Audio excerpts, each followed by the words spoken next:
Hello किसान भाइयों, मैं हूं आपका मछली वाला भैया उन्मेष टहरी ऑफ फिशरीज ग्रेजुएट एंटरप्रेन्योर और आप देख रहे हैं ऑस्कर फिशरीज।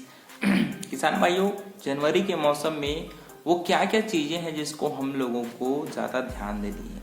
देखिए, जब भी जनवरी का मौसम लगता है तो तापमान धीरे धीरे बढ़ने लगती है ना। आप 15 जनवरी के बाद देखेंगे कि तापमान थोड़ा सा बढ़ना चालू हो जाएगा। मतलब अभी तक आपका नवंबर से जनवरी तक जो टेम्परेचर है वो बहुत लो हो जाता है। मतलब यहाँ पर हम लोग इसको क्लोज सीजन बोलते हैं क्योंकि वहां पर मछली पालन अच्छे से नहीं हो पाती, उसका ग्रोथ परफॉर्मेंस उतना अच्छे से नहीं हो पाता। लेकिन जनवरी का समय ऐसा मौसम है जब तापमान बढ़ेगी, मतलब आप फिर से अब मछली पालन जो नॉर्मल रूप से होती है, अच्छी ग्रोथ होती है, मछली अच्छा खाना खाती है, ये सारी प्रक्रियाएं वो शुरू हो जाने वाली है। तो सबसे पहले आपको ये काम करना है कि अगर मान लीजिए ठंड में आपने मछली नहीं डाला तालाब में, तो अब आपको तालाब की तैयारी शुरू कर देनी है।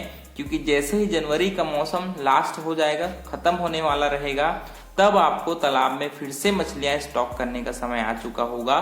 क्योंकि तापमान है वो बढ़िया 25 से 30 डिग्री 32 डिग्री तक मेंटेन रह जाती है। ठीक है, तो यहाँ पर आपको सबसे पहला काम करना है कि अपने तालाब की तैयारी शुरू कर देनी है। तैयारी कैसे करनी है? सबसे पहले जो तालाब का निचला हिस्सा होगा, एक लेयर होगा कम से कम 1 फीट का लेयर, क्योंकि हम लोगों ने पिछले साल तालाब में अच्छा खासा फीड डाला होगा, मछली की वेस्टेज होगी, उन सभी को रिमूव करने के लिए, हटाने के लिए तालाब के 1 फीट के लेयर को आपको निकालना है। चाहे आप मजदूरों की सहायता से निकालिए या फिर जेसीबी की सहायता से, लेकिन 1 फीट के लेयर को आपको तालाब से बॉटम लेयर को निकालनी है। ठीक है, दूसरी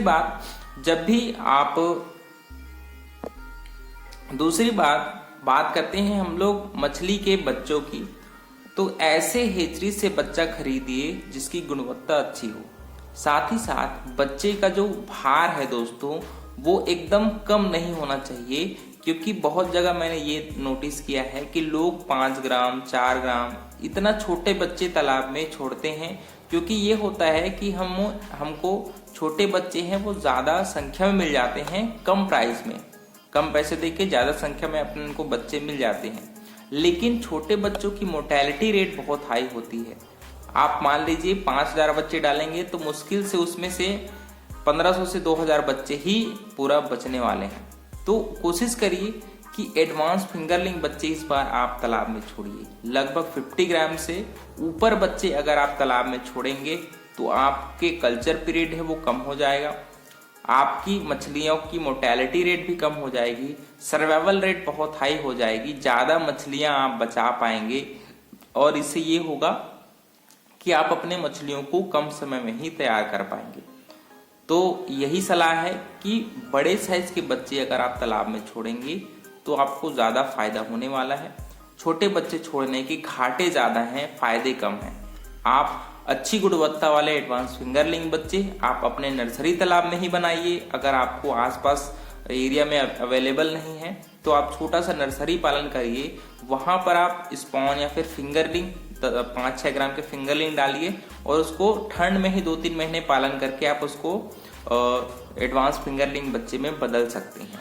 बहुत जगह स्टंटेड बच्चे भी मिलते हैं, लेकिन एडवांस फिंगरलिंग बच्चे भी अगर आप अपनी नर्सरी में बना पाएंगे तो उसको फिर आप अपने ग्रो आउट तालाब में शिफ्ट करिए और उसको लगभग 5 महीने में ही आप तैयार करने की कोशिश करिए, जिससे आपको साल में 2 बार फसल ले पाए और आपको ज्यादा प्रॉफिट है वो हो पाए। तीसरी बात दोस्तों, आपको इस बार मछली पालन करते समय बजटिंग जरूर करना है।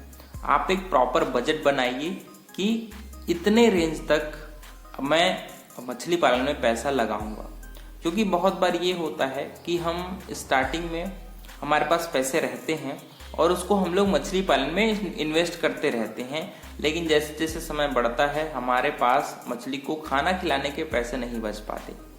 तो अगर आप कमर्शियल फार्मर हैं, मछली पालन को बिजनेस के रूप में कर रहे हैं, तो आपको कमर्शियल फीड खिलाना ज़्यादा ज़रूरी है।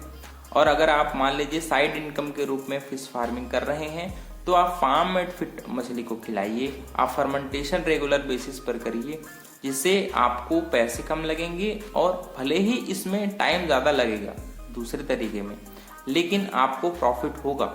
लेकिन वहीं कमर्शियल रूप से फार्मिंग करेंगे और अगर आप सिर्फ फार्म मेड फीड ही खिला रहे हैं और मान लीजिए आप फर्मेंटेशन ही कर रहे हैं तो आपको उतना फायदा नहीं होगा, टाइम ज़्यादा लग जाएगा, है ना, मछली को निकालने में।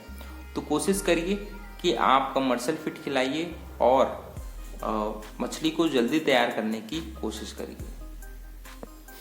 तो इस प्रकार से किसान भाइयों ये 4-5 इंपॉर्टेंट पॉइंट है जिसको मैं चाह रहा था कि आपसे बात कर लूँ।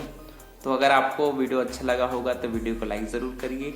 ऑस्कर फिशरीज पर नए हैं तो चैनल को सब्सक्राइब करना बिल्कुल मत भूलिएगा। मिलते हैं वीडियो में किसान भाई, तब तक के लिए बड़ों को सम्मान करिए, छोटों को प्यार करिए और खुद का ढेर सारा ख्याल रखिए। Thank you, thanks for watching.